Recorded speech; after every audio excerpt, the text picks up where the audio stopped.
Nous sommes à la petite cabane à sucre chez Bruno. Notre sujet aujourd'hui, de la chaudière à la tubulure à gravité. Pourquoi changer les chaudières pour de la tubulure? En fait, on a commencé avec 100 chaudières, mais là, on était rendu à 850 chaudières. Quand on est 4 personnes pour ramasser, c'est environ 4h30 pour ramasser.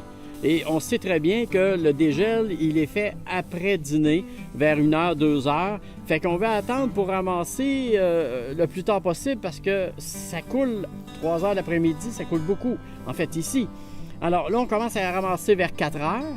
Et là, on réalise qu'on est rendu à la noirceur pour compléter. Puis même, parfois, on ne peut pas terminer de ramasser les 850 entailles. Fait que vous étiez à la chaudière dans ce secteur ici? Oui, on était à la chaudière dans ce secteur-ci. Au départ, on avait commencé par faire un peu de ménage avant de poser les chaudières pour que ça soit agréable de ramasser l'eau. Et là, quand on a décidé de transférer à la tubulure, bien là, il fallait faire un grand ménage avant d'installer la tubulure. L'érablière ici, c'est assez particulier, c'est assez plat dans le fond. Fait que pour commencer à installer la tubulure, vous allez commencer par où? Bon, en fait, on commence par repérer où la concentration d'érable est le plus important. Et à partir de là, on va regarder ensuite où est la partie la plus basse. Ça va être là qu'on va établir le baril. Et ensuite, on va procéder par la droite ou par la gauche pour un 180 degrés. Alors, si le chemin est derrière moi, donc là, je vais partir soit à gauche ou à droite, puis là, je vais refaire le 180 degrés pour installer la tubulure. Maintenant qu'on a trouvé l'endroit le plus bas dans l'érablière pour commencer à installer notre baril, on procède comment? Bon, alors pour débuter, je place le baril le plus bas possible et à partir de là, on va débuter vers l'extérieur. Et là, après ça, on va prévoir une pente de 3 %. Vous avez différents types de niveaux. Vous avez les petits niveaux qu'on met sur une ligne pour pouvoir vérifier si notre ligne est au niveau. On peut se servir de ça. Et puis, vous pouvez vous servir aussi, pour ceux qui ont les derniers cellulaires, il y a aussi à l'intérieur une mesure qu'on peut vérifier le pourcentage qui est très facile. Fait que ça fait environ 3 ans que vous installez des produits H2O avec des barils comme ça.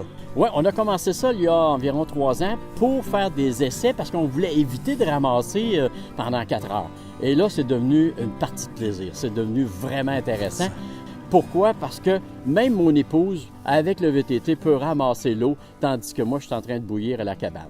Maintenant, je sais que vous allez avoir aussi un kit qui va devenir disponible chez H2O. Effectivement, dans le fond, en écoutant nos clients, on a vu que c'est un besoin, dans le fond, de ramasser de l'eau d'érable. Des fois, c'est ardu. De cette façon-là, c'est très facile. Fait qu'on a un kit qui va être en vente sous peu via notre site web. Bien, merci beaucoup. Fait que si t'es prêt, on installe ça? Bon, on installe ça ensemble. Parfait.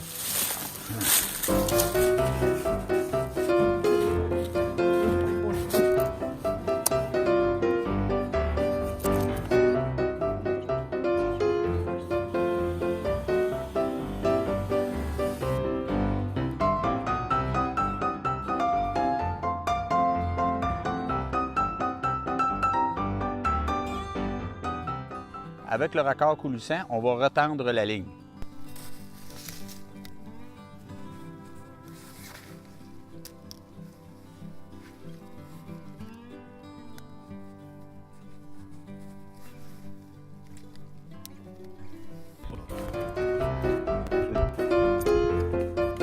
Hey Gracien, on l'entend-tu celle-là? Ben, écoute, moi, je me suis fait une petite marque avec un ruban comme ça, là. Bien, je me suis fait des lignes. Je fais juste le tour comme ça. Bon, je vois ici que ma ligne, là, regardez, je dépasse. Ça veut dire qu'il manque environ 1 pouce. C'est ça qui manque.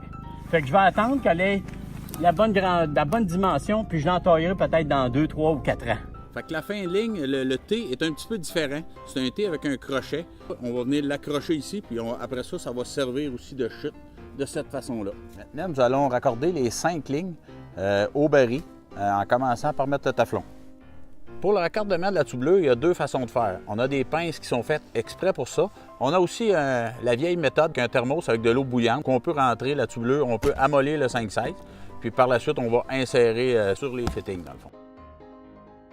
Après avoir raccordé les 5 lignes, pour le 6e, on va rajouter un check valve qui va, quand l'eau va couler dans le baril, l'air va pouvoir sortir et en même temps, bien, les insectes ne pourront pas entrer dans le baril. Fait qu'on va s'assurer d'avoir de la sève d'érable de qualité. C'est important de poser le check valve sur la bonne de la bonne direction, il y a une flèche qui indique l'endroit. Ici, on le voit, la flèche dans le fond. Fait que l'air doit sortir du baril. J'aimerais ça que tu m'expliques, c'est quoi le kit de base là, que vous proposez? Comme l'installation qu'on a faite aujourd'hui, dans le fond, c'est pour 60 entailles. Fait que toutes les entailles pour un baril, excepté le baril. Fait qu'on a toute la tubuleuse, chalumeau, raccord, les raccords coulissants, tout ce que vous avez vu aujourd'hui. On va vous montrer un peu de quoi ça a l'air. Ben voyons, les gars sont trompés, c'est pas la bonne boîte. Ah! Ben je pense qu'on n'a pas tout perdu. Ouais. Fait que dans le fond, on a ça ici, on a même le petit marteau, on a la mèche pour entailler, on a l'étoile qui va aller sur le baril, puis ainsi que les 2 rouleaux de tubes nécessaires à l'installation. Sans oublier la pompe 12 volts qui va nous aider à extraire l'eau du baril pendant la saison.